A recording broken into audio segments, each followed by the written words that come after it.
Hi guys, Greg here, and you're about to watch a developer walkthrough of Elder Scrolls Online Greymoor, one of their new dungeons they're introducing to the game very, very soon.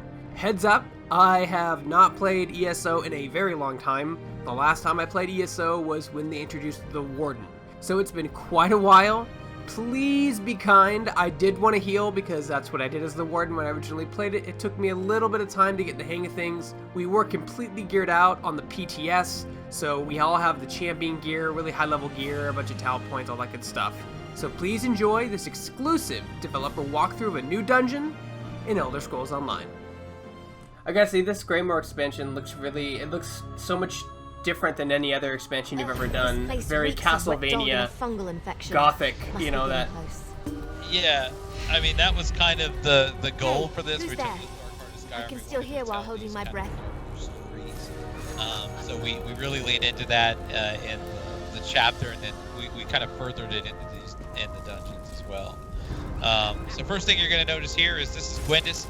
If you've played the base game, is particularly Daggerfall and the Rivenspire Zone, you will recognize Gwendis. She's a member of House Ravenwatch, which is a group of vampires that actually oppose the evil nature of vampires. She is a kind of a student of Verandis of House Ravenwatch. If you go through that quest line, you'll kind of understand about that group. And so she's been led here to investigate this mad alchemist and find out what he's up to. You can go ahead and accept the quest if you want, and that'll give you a little bit of context as you're walking through, and you'll be able to talk to Gwendis more if you want to get more bits of the story. Whatever. I happen to be in search of some. That's another thing too. Is when we bring back characters, we like to bring back characters that are fan favorites, people like, and stuff. Gwendis is one of those characters. And if you have done the Rivenspire quest line and even the other dungeon, Stonethorn, because she's also the quest giver in that, she'll recognize you, and she'll say, oh, we've had adventures together. Fair warning. I mean, you're not always a person as you come into these kind of things. It was me.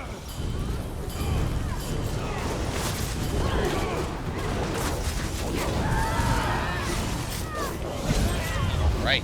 Nice. Look at that slaughter. Told you I smelled werewolves in alchemy. There we go. So these are the Stone Gardeners and werewolves. One thing we wanted to actually, we'll do this real quick.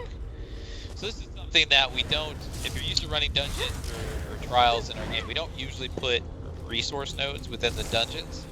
But this one is a little bit unique. After you kind of pick it up and look in your inventory and you mouse over it, it'll show you a little bit that you see that it's very specific to this dungeon.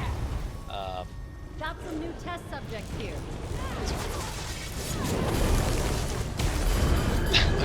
So one thing we wanted to keep in mind or one thing we wanted to play into was in Greymoor, we dealt with the Grey Host, which was an ancient group of vampires and werewolves.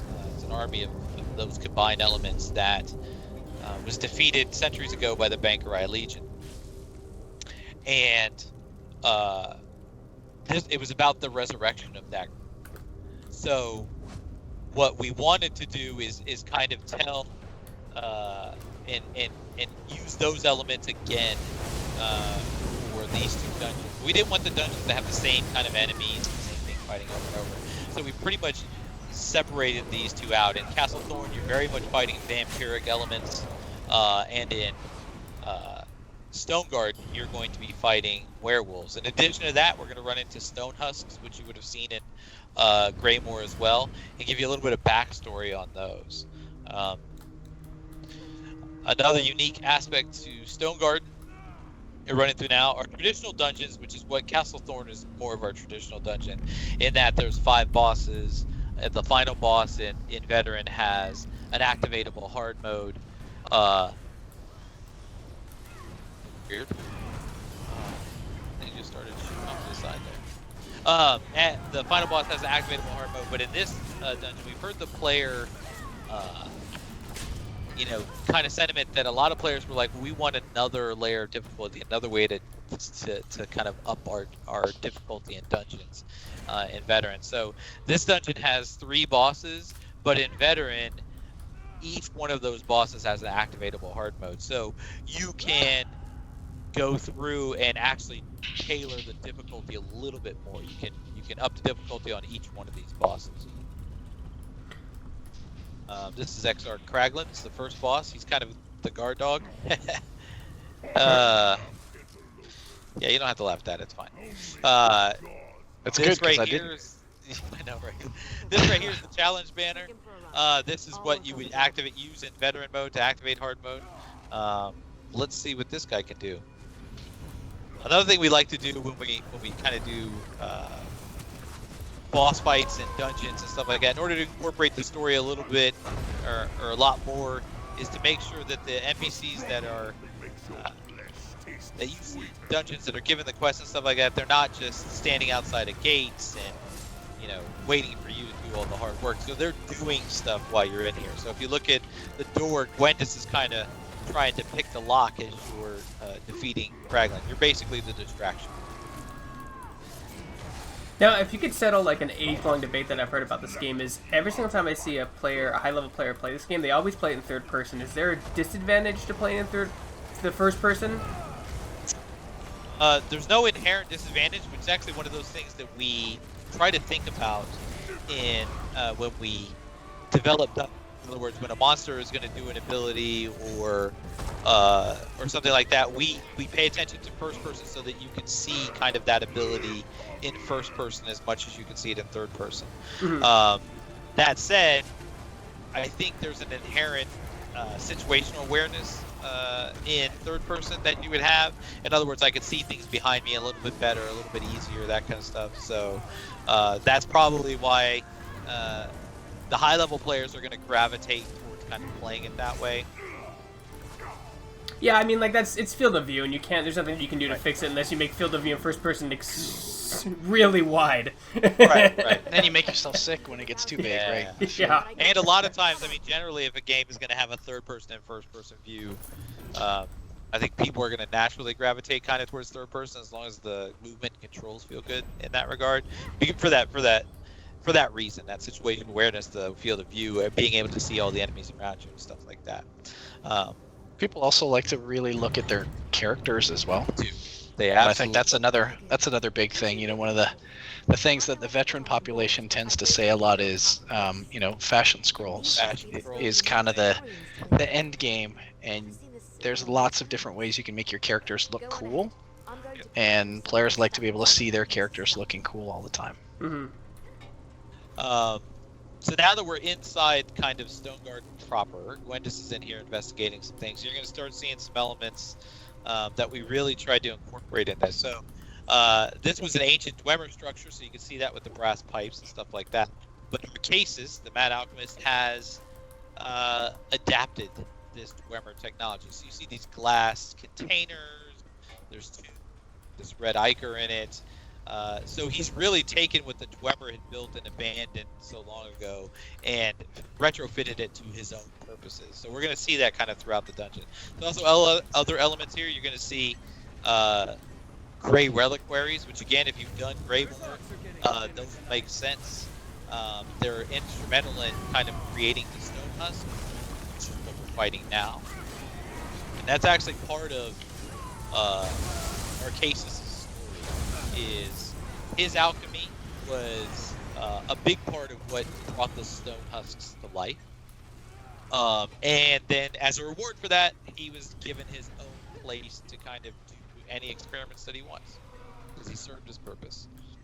So I always feel like it's tough in MMOs because you want to do all the storytelling, and sometimes your hardcore fans just want to run through and get gear, but you're like, wait, stop! Look at the environment, look at the story we're trying to tell, and it is a beautiful environment. And I love environmental storytelling. It says a lot. If you can get the players to stop and look at it once in a while. Yes, yeah. And I think that's also the nature of a lot of times we're gonna see that when people do their first run-throughs, they're gonna see it a lot more. Then as they do subsequent run-throughs, forget whatever that piece of gear is and stuff like that, they're gonna be like, yeah, we saw that already.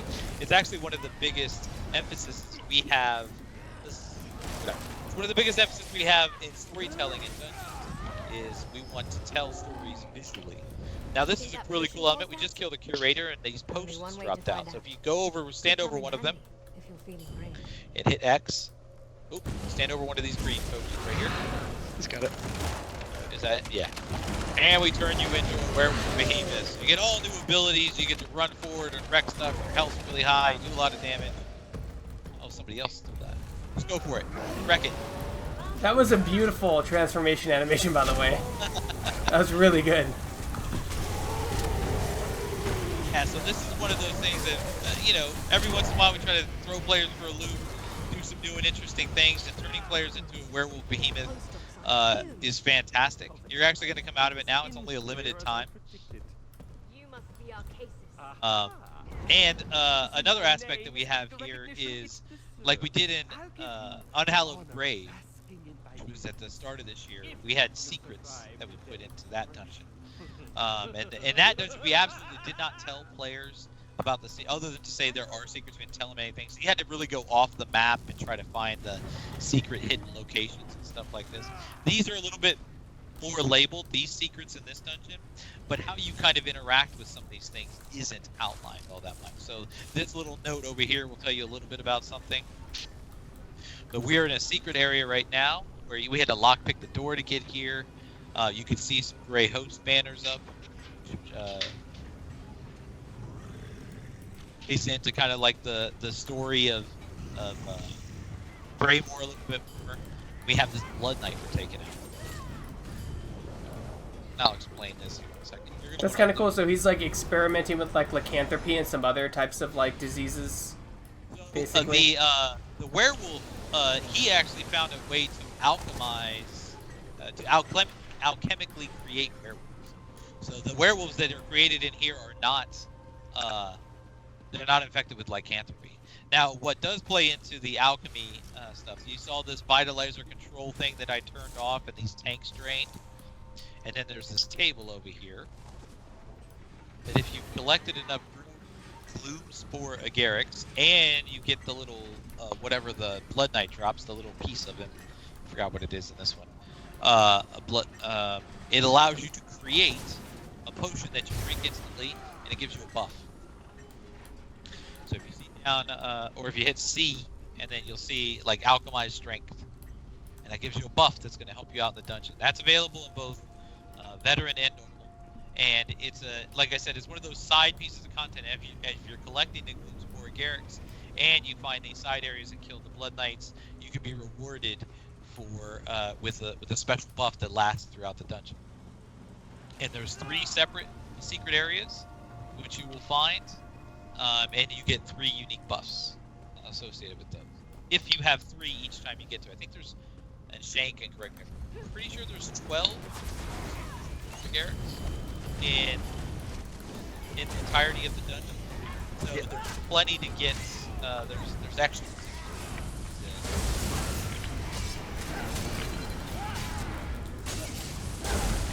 And that plays into kind of the alchemy angle that we were talking about. With, you know, we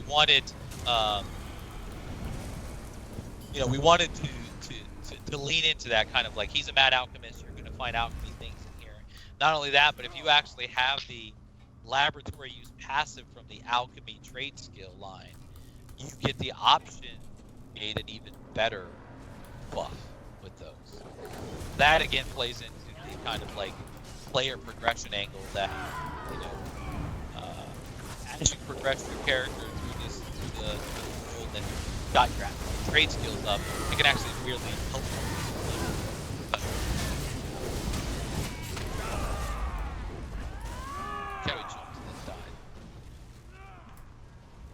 I might have taunted him too. Yeah, did you? Yeah, I forgot I have a frost staff.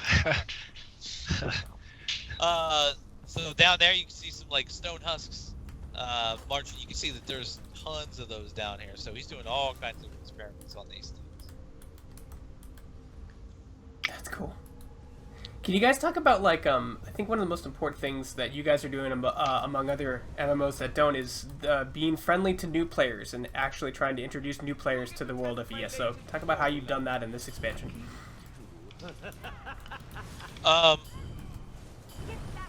So as far as the dungeons are concerned, we have them set up from a perspective of, we have 3 different difficulties, or 2 different difficulties, and then an option mode. So the normal difficulty when we do testing and stuff like that is all geared making sure that the new players that come in here have a good, fun experience. So it's not too challenging. We're actually in the normal mode now, so it's not too challenging.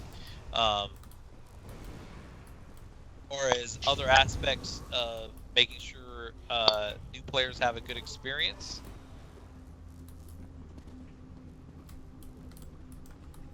Can you do these dungeons like solo if you're the right class and play carefully, or are these designed to be like a group thing?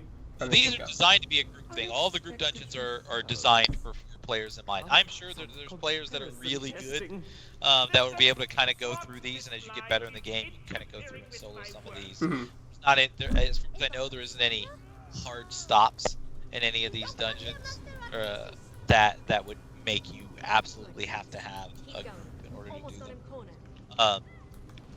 We have that in the past, but there's nothing that prevents you from doing it solo. It's a little bit difficult, especially for new players, to try and tackle that kind of thing. We actually, with all the DLC dungeons, we limit the ability to LFG into them until you're level 45, and that's because a lot of the DLC dungeons and new dungeons we come up with are they're more complex. They have more complexity to them than some of the older dungeons that we've done. So we just want to make sure to have an even experience for players. They only have a limited subset of dungeons that have mechanics that they can kind of handle to get their feet under them. Right.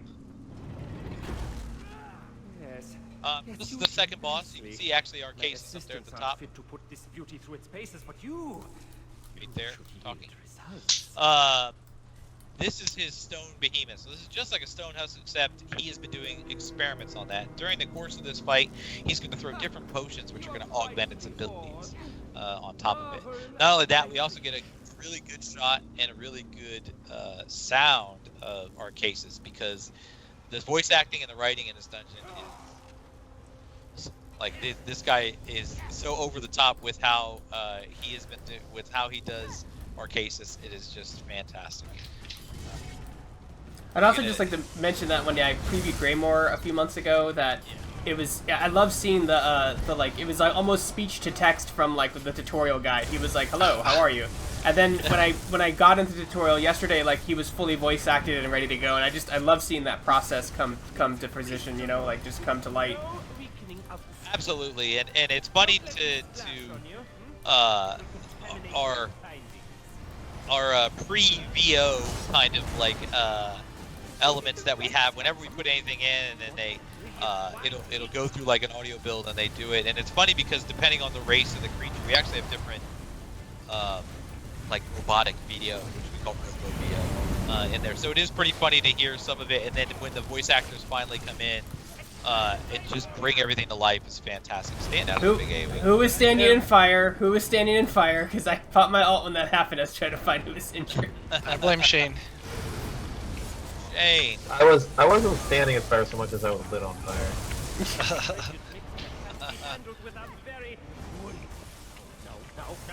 No! You're damaging it! That's not how this should work! Oh god. He's good.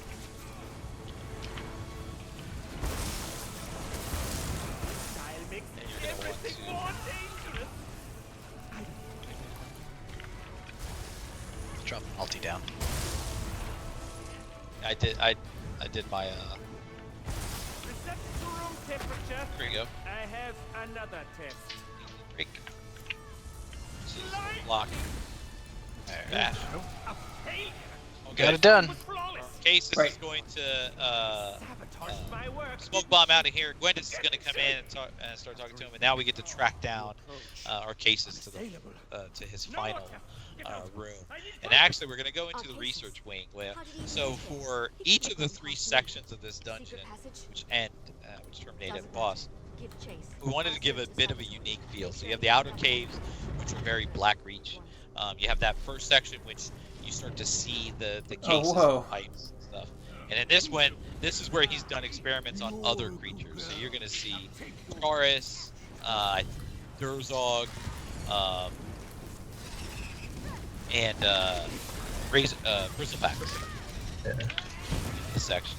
As well as you're going to see more experimental kind of stuff that he's doing here. You know, the pipes look a little more active. You have much more Rivers of Red Ichor. More enemies in test tubes and tanks and stuff. Enemies dropping out of tanks above you. Crazy. So just out of curiosity, when you guys are in the design phase, do you guys get the story of the dungeon? Do you guys do that first and then develop gameplay mechanics around the story, or do you develop the mechanics first and then see how to implement that into the story of the dungeon? The first thing we always do is story. That's pretty much the caveat of all design in ESO is going to start with what story are we trying to tell. And everything else is going to branch out from that. But as far as specific mechanics are concerned and where the inspiration kind of for some of those come from, that's pretty much up to the individual designers, the individual boss designers, as they're doing their bosses, where they're going to get inspiration from. I know that one of my designers, Tony, is really big on what's the purpose of these monsters, why is it here and stuff, and that informs his designs heavily. Whereas other people are taking a look at what do I want players to do in this encounter, and then how is that going to work with mechanics. So yeah, it's really up to each individual designer how they do it, but it always starts with the story is always going to be the determining factor in how we start these encounters and how we start what monsters are going to be here and that kind of stuff. Also, the story can heavily, this one is a good example of the story can very heavily influence the individual mechanics that we have in here. So the idea that this is a mad alchemist, the idea that the side areas have alchemy in them, and not only are by doing these side areas, not only are we gaining these buffs and stuff, but we're also killing these blood knights and turning off this vitalizer flow control. When we do this, in the final boss, there are sarcophagus which have blood knights in them, and by draining that, those things don't add into the fight. So we're actually benefiting because the last fight's going to be a little bit easier when we do it. And so the tryhards can not turn those off if they don't want, Absolutely. and have the fight be harder. There's an achievement to do this that way. There's an That's achievement cool. to say you got to do the fight the hardest way. Activate all the hard modes. Defeat the final boss without going down these side wings, without getting the buffs, without doing the vitalizer. So yeah, we put some achievements in for the hardcores. I always felt that as an MMO designer, your guys' jobs are a lot harder because you have to play within this box of mechanics that are already implemented into the game. Where, like, other designers get to make new mechanics at the start of the game, you know what I mean, or program those in later, because it's a lot more complicated than, like, a standard single-player game. You know what I mean? Or, yeah. It is and it isn't. So it's good to have the rule set kind of defined, so we don't have to solve. We don't have to solve that every single time we kind of do a piece of content. But then we also have some breathing room here. If you look at these werewolf behemoths is an example of that. Of like, these are all new. We made these. You know what I mean? This is our team, in particular Shane, that built these creatures and these monsters and this thing, and built these abilities for players to use. So we have a little bit of give to kind of like push the envelope a little bit for players, give them something they haven't seen before. Yeah, the dungeon team gets to break the rules a little bit more than, say, the Overland content teams. Absolutely. It is a role we cherish.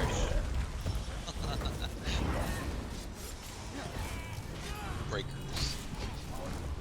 I think I'm beginning to understand the process. But at the same time, like I said, we have established rules and stuff like that in here that, and that's kind of for the good of the game, and that players expect to go in here. We don't want to contravene those expectations too much. You know what I mean? So that a tank doesn't come in here and say, oh well, now I have to be able to DPS, or now I have to. You know what I mean? We still want to play into the roles and the power fantasies that each player has kind of signed up for. And now we're going to the third secret area. Class identity is very important to Absolutely. MMO gamers. Yep. And in our game, it's more role identity than class identity, in that, you know, your role is going to be more important because every class can kind of play every role. But yeah, absolutely, class identity is big too. Oh, look at that! You failed. This is actually really cool. If you look up, you can see we're still in Blackreach. We still have visuals. Like we went to our this was like a big collaboration between art and design and world building and everything, where we said, you know, this is what we want to do. And concept came back with what it meant to be an alchemist lab, an ESO, and then builders were able to put it all together and make it look cool. So just is such a unique environment. Unique environment to fight in and to build. And I've my whole life I've been an absolute like sucker for classic fantasy. You know what I mean? Vampires, werewolves, skeletons, necromancy, that kind of stuff. And this expansion just screams. You know, the Elder Scrolls in general is classic fantasy, but you guys seems like to really went all in on here on the gothic kind of dark arts, and it looks absolutely fantastic. Gothic was actually one of the keywords that we chose to help define the art style and the feel of the content and everything as well. So yeah, generally do that for every year. We come up with a word that kind of resonates with everybody. So like last year's the theme was revenge. This year it's Gothic for sure. So it helps tie everybody, you know, together and get them all on the kind of the same page when they're thinking about the types of stories or the visuals that we want to show off. You guys are totally carrying me through this dungeon. I'm like, heal! Haha! I'm helping. Gwendis is investigating some more stuff here, these bookshelves. We're now coming kind of to the end. This is the room before the room, the penultimate pull. Hardest pull in the game, not really. I use an ulti, because it's hard. It's not that. It's not. Castle Thorn actually has hard. Oh, it does. But now we're coming up to the final boss. So this is our cases. I'll explain a little bit. We talked about incorporating Gwendis, or the quest NPC, into the fight. So as you walk in here, you can see Arcasis is in the center of this little machine contraption thing that he has here. He's protecting everything. There's test tubes and labs and stuff. If you follow me over here, I'll show you. This is the sarcophagus I was talking about, with the Blood Knight in it. But you can see that it's drained of any liquid, which means he's not going to jump into this fight with us. There's also stone husks in the back there. Those might be important later on. And Gwendis has gathered up some potions for us to use, so now we can transform into more werewolf behemoths. You'll see these pressure valves right here. This is our way of giving players a chance to play with the new toy before it matters in the heat of battle. So go ahead and grab that last potion. So this is for people that perhaps didn't grab the other potions earlier in the dungeon. Now everybody gets turned into a werewolf behemoth, and you can mouse over their abilities, find out what they do, that kind of stuff, and play with it before we turn you into this later on in life. Later on in the encounter, and you have to learn on the fly. I think the power fantasy, especially like in the normal game modes and MMOs, is really hard to nail because you want it to be challenging, but you don't want to be like invincible the whole. You know what I mean? Because then it's not fun. You want a little bit of challenge. So tweaking that is probably very difficult. Yeah, and this is where we kind of are able to break out of the rules. We did this a little bit in Frostvault, where you can be a skeevaton, and you got all unique abilities for that. And this is very much Shane can speak to his inspiration for coming up with the werewolf behemoth in this fight. Yeah, it was just seeing the stone husks and the new monsters, like they were saying that we were looking to use with these updates. They were just big, and it seemed like, well, what would you do if you had to fight a super powered version of this, you'd want to be a big super powerful monster too. So just thinking about the visual of like a giant kaiju battle, Right. Godzilla versus King Kong kind of thing, worked out really good. Is it like, I mean, obviously, fantasies come from Elder Scrolls Online, the fantasy genre, Elder Scrolls, D&D, that kind of stuff. Do you guys ever like play D&D games outside of work and then do something and then be like, oh, that'd be cool if we put it in the game, but then actually put it in your game? It's funny because it's actually it's not just D&D. Like I always say that our inspiration for what we're gonna do as designers is gonna come from everything we do, every game we play. I like to say I don't play games kind of the way other people do, just because everything is going to be an inspiration. Whether I'm playing a racing game or any kind of game that I'm playing, and I'll go, how would I put that in? How would that fit in Elder Scrolls? How would I do that? So I'm always thinking of how we can incorporate a fun mechanic kind of into the game.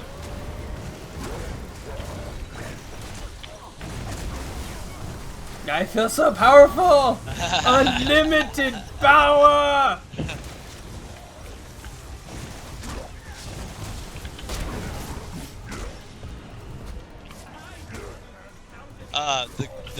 The good part about this is Arcasis actually has an antidote for his werewolf potion, so that's what he's doing here.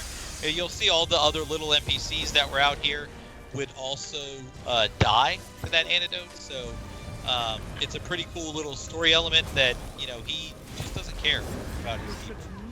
He also throws down this green potion, which will make you throw up if you run over it. So I'm going to drag him over here.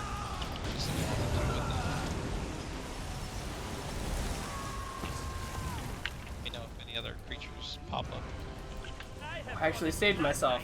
Yay. There you go. Yay! Me. Want to get your Oh, boss? that's right. Sorry, I gotta remember you have that break mechanic. I keep forgetting that. I got you.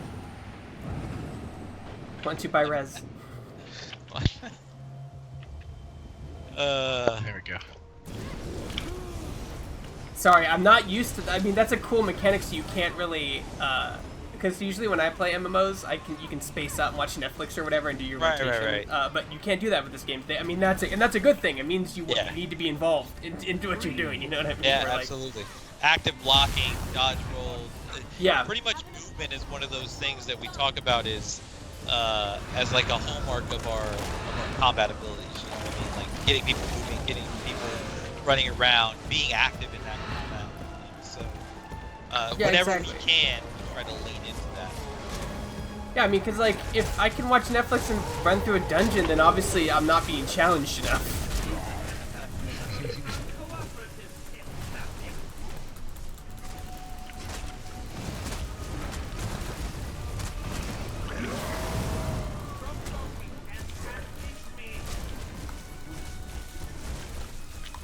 Oh, this is cool. I'm tanking like 2 of them at once.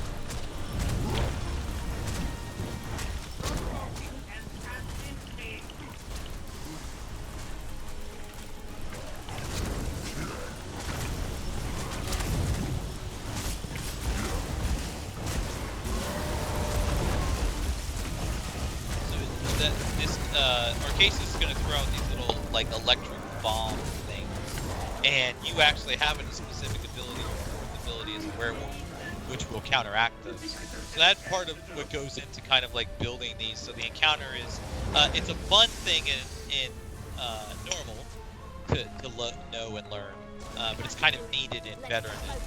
So you can see Gwendis is going around and sabotages machines. So now it doesn't work right, and he was inside, so it blows up. But now he's like a lightning form version. And I will try to be quiet because this is some of the best VO in the dungeon. I am transcendent. Oops, I taunted. I do like it. Sir, I'm afraid you've gone mad with power. That's your frost staff, dude. I cannot get him off. I was on my other bar. He was following you, and I was taunting. Yeah. There you go. Is this formula made?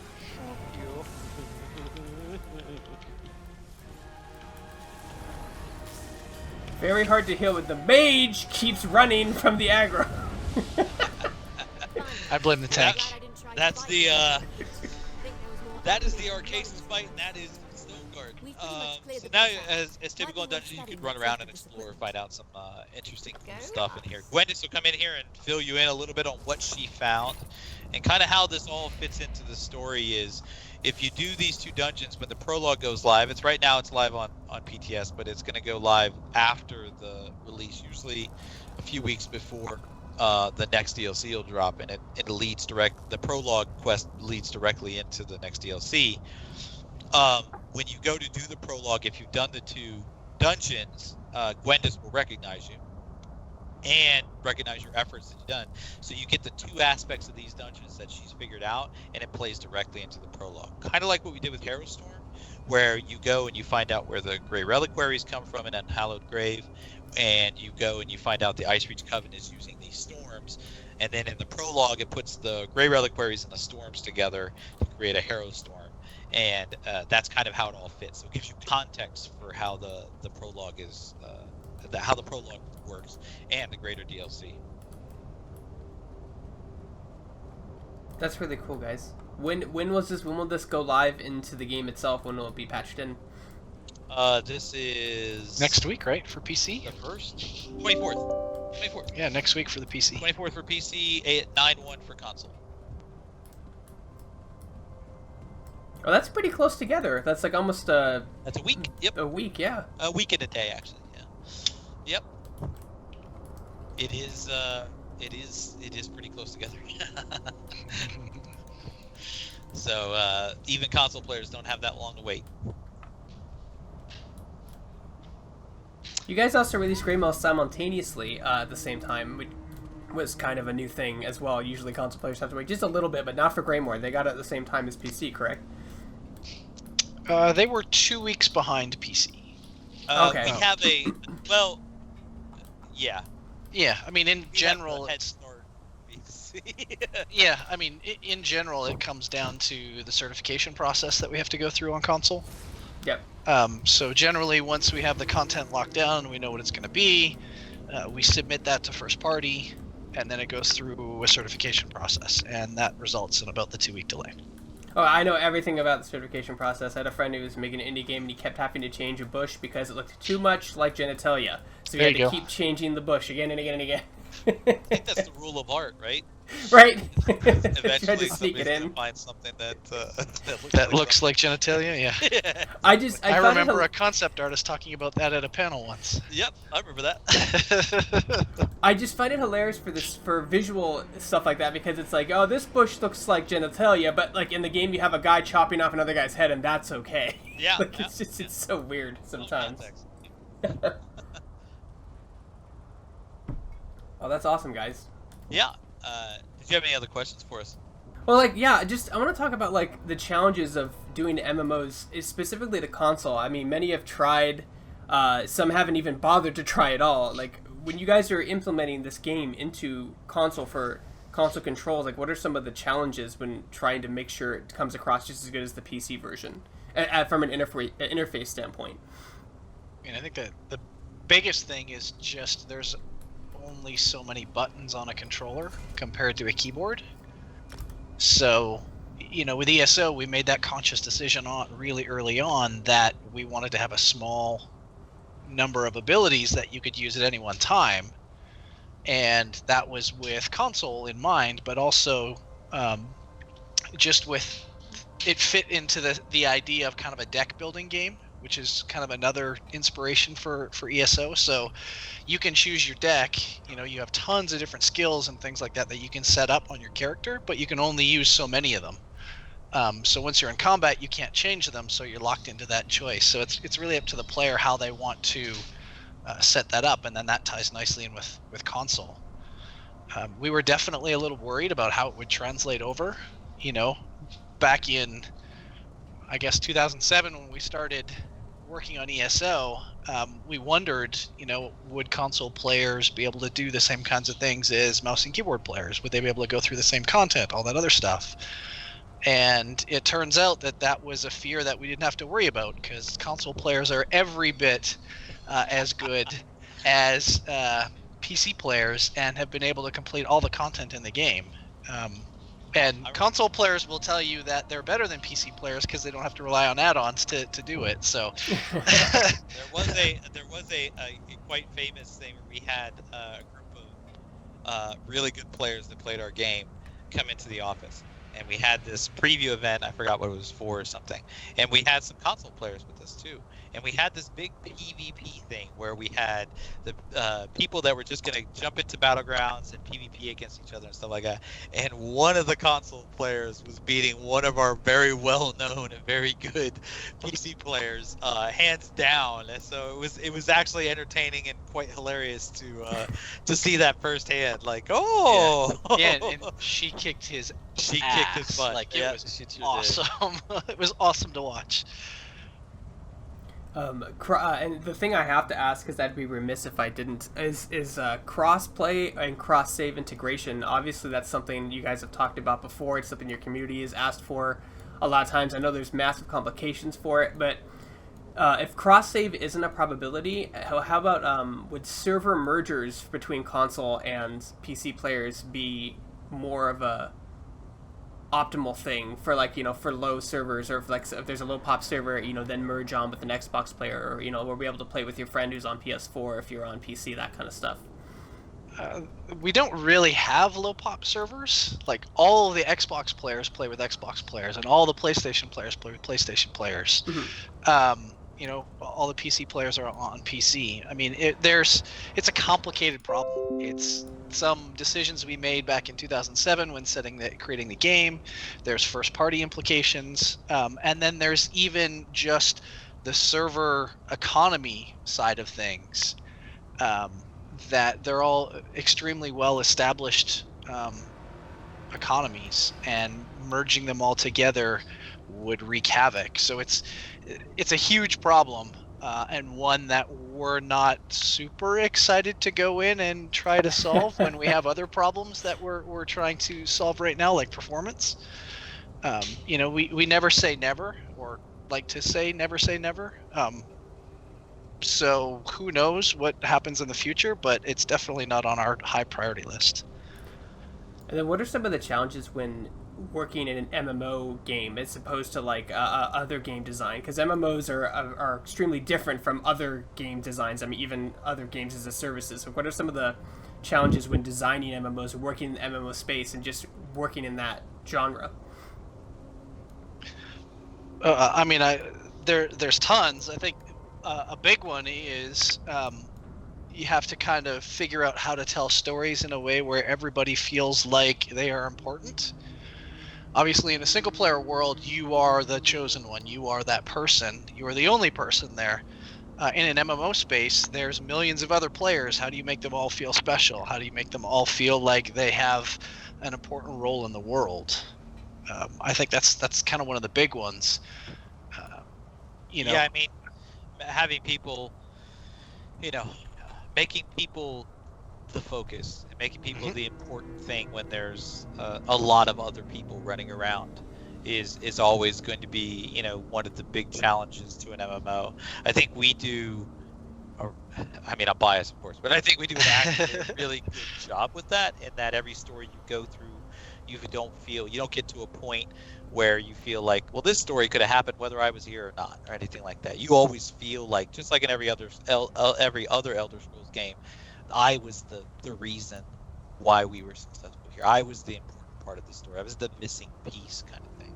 Yep. And it's funny from a development angle, a little bit inside baseball, is seeing some of the design discussions about pitched designs and stuff like that, and the feedback that goes back and forth between lead content designer Jeremy Serra, creative director Rich, going back to the designers, and with that focus in mind of always the player has to be the important part. The player is the focus here. They have to be the ones that feel that rewarding kind of experience, even though there's other people here. So yeah, and then because there's so many different people in the world, we always have to plan for kind of worst case scenario. So, as an example, in a single player game, it's just you and your party, potentially, right? Even if it's you and a co-op person or whatever, exactly how many people are going to be in that area at any one time. In an MMO, we have to plan for, well, what happens if there's 100 people in this area? What happens if there's 200 people in this area? And that is another challenge when building the content. Awesome, guys, and I think that's everything. And Greymoor is out now. This dungeon is coming out in less than just a little over a week, so people can look forward to that. And 6 days. Yep. 6 days. 5 days. Yeah. 5 days. 5 days. Okay, Yeah, it's even August less than a 24th. week. Yep. Even less than a week. Yeah. You guys, thank you so much for carrying me through this dungeon and letting me choose tier 1 gear and all that stuff, because I'm still relatively new to ESO. But a lot of fun, a lot of good changes. I can't wait to get into this game. I'm really excited about your Series X integration, because as a gaming journalist and video editor, I'm on my computer 12 hours a day. The last thing I want to do at 8 o'clock at night is stay on my computer. Yeah, absolutely. So I go to the living room. But that's a great option that you guys let me do that, to play on any platform of my choosing, console or PC. Well, guys, thank you so much. And like I said, Greymoor's out now. You guys should check it out. If you're into gothic architecture, vampires, werewolves, and everything dark fantasy, definitely pick it up.